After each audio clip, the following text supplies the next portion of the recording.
orang-orang Kristen ini dan senator-senator itu menggunakan suara Kristen ini buat berpolitik, kurang ajar.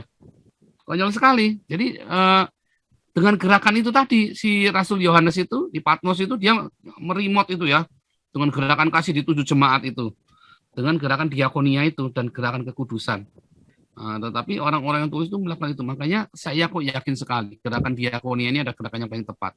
Kalau gereja-gereja itu membuka pundi-pundinya, kita nggak perlu takut yang namanya khilafah ini. Kenapa Jokowi kalah terus? Di kembosi gitu. Karena rakyatnya dibius dengan agama.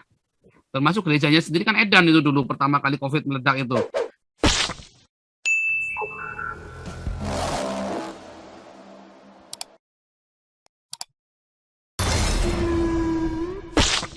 Serem ya, ini makanya teman-teman, sekali lagi tadi ya saya bilang ya, di zaman para rasul itu, diakonia dan marturia adalah bentuk perlawanan terhadap Roma.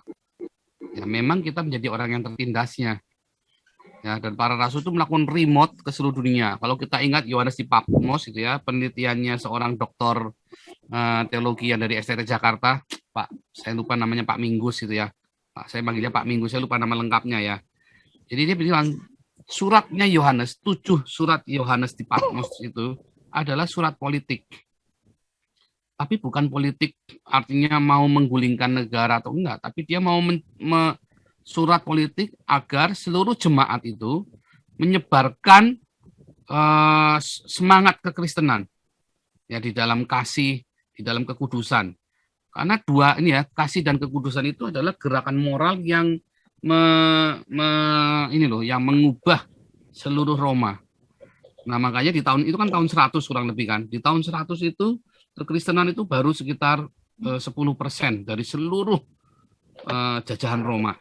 Tapi tiba-tiba di tahun antara tahun 100 tahun 200 itu mereka bisa jadi lebih dari 50%. Ya. Tanpa ada mereka melakukan perlawanan. Jadi mereka terus melakukannya dengan gerakan kasih.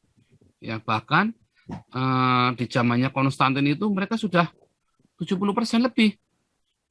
Zamannya Konstantin, makanya si Konstantin itu menggunakan orang-orang Kristen ini dan senator-senator itu menggunakan suara Kristen ini buat berpolitik, kurang ajar. Padahal Konstantinnya sendiri kan baru dibaptis setelah mau mati kan. Jadi waktu Konstantin menjadikan Kristen sebagai agama negara, dia sendiri belum Kristen. Malah yang baptis Konstantin itu orang Yunitarian, cikal bakalnya saksi Yehova itu. Konyol sekali. Jadi dengan gerakan itu tadi, si Rasul Yohanes itu di Patmos itu dia merimot itu ya, dengan gerakan kasih di 7 jemaat itu, dengan gerakan diakonia itu dan gerakan kekudusan. Hidup bermoral dengan moralitas yang tinggi ya, tanpa menghakimi, tapi mereka benar-benar hidup di dalam ini ya, moralitas yang tinggi, monogami ya, menolak poligami, menolak praktek-praktek homoseksualitas, dan mereka melakukan diakonia gila-gilaan. Diakonia itu ngerikan sekali mereka itu ya. Kalau kita lihat di Kisah Rasul 4 yang terakhir itu, ada Barnabas itu dia punya tanah gede banget dijual dan dibagikan ya, dan itu menginspirasi banyak orang untuk ikut-ikutan, tapi berpolitik si Ananias dan Safira ini kan, makanya mati kan. Tetapi orang-orang yang tulis itu melakukan itu. Makanya saya kok yakin sekali gerakan diakonia ini ada gerakan yang paling tepat. Kalau gereja-gereja itu membuka pundi-pundinya, kita nggak perlu takut yang namanya khilafah ini. Karena sebenarnya selesai. Masalah di Indonesia sekarang bikin panik. Kenapa Jokowi kalah terus? Di kembosi gitu. Karena rakyatnya dibius dengan agama. Termasuk gerejanya sendiri kan edan itu dulu pertama kali COVID meledak itu. Yang jadi korban kan pendetanya Betani itu kan, GBI, pendeta GBI Bandung itu kan. Nggak takut dengan COVID, mati pertama dia sama wakil gembalanya sekalian. Nggak takut dengan COVID. Ya kan, terus ya itu, hati-hati sekali kita. Gerejanya saja, kenapa kita takut dengan COVID? Siapa itu kemarin saya lihat di Facebook itu, goblok bener ini pendeta satu dalam hati saya ini kan. Philip Mantova Pak yang di Surabaya. Philip Mantova ya itu ya, nah itu nggak takut dengan COVID, goblok bener. Bukan kita nggak takut, kita harus berhikmat. Bukan masalah takut nggak takut, kita harus berhikmat itu tadi, ya kan. COVID bukan ditengking, ya. COVID itu bukan ditengking, kita hadapi semua dengan hikmat. Makanya saya selalu bilang ya itu ya, orang lapar itu bukan ditengking.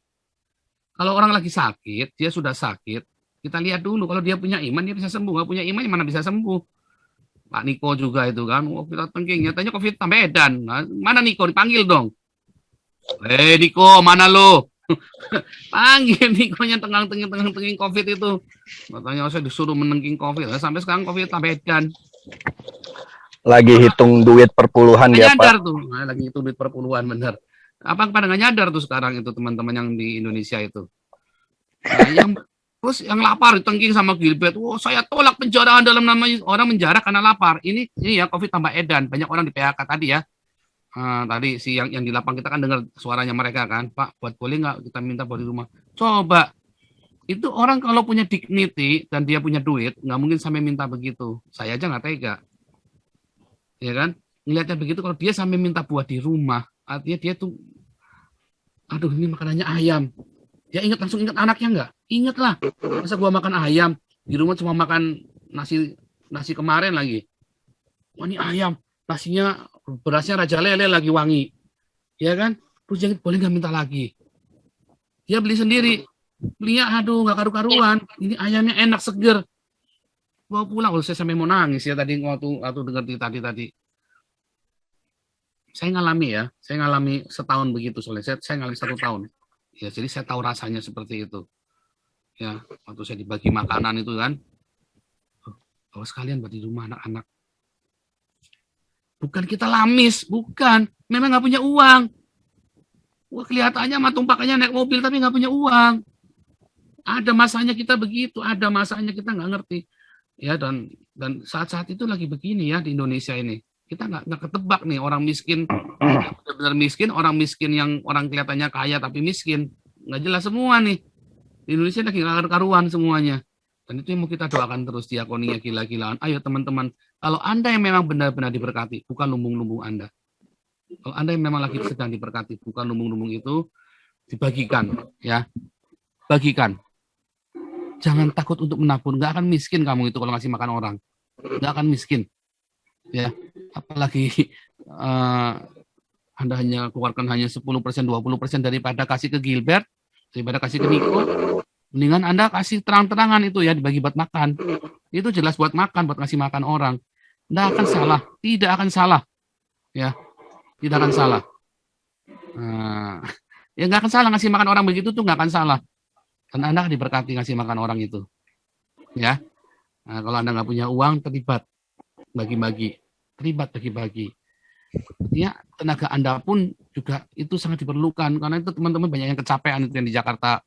Banyak kecapean. Ya kan, kayak Jakarta Selatan ini, Ibu Lisbeth kemarin satu keluarga sampai kecapean. Dikira COVID. Untung bukan COVID ya. Udah sembuh nih Ibu Lisbethnya. Nah, ini ada kabar dari Kali Solisoy juga katanya sudah masa kritisnya sudah lewat ya, puji Tuhan ya. Kali Solisoy yang kemarin ditolak rumah sakit sana sini, akhirnya bisa selamat. Sakit Pak, Kali Soy. Sakit Kali Soy ternyata. Terus nggak ada beberapa hari ini gitu. Iya. Suaminya sakit. Oh. Kritis kemarin ya, udah dipasangin oksigen segala macam, tapi udah lewat masa kritis, jadi sekarang sekeluarga isolasi mandiri semua. Terima kasih. Anda telah menyimak materi video ini sampai selesai.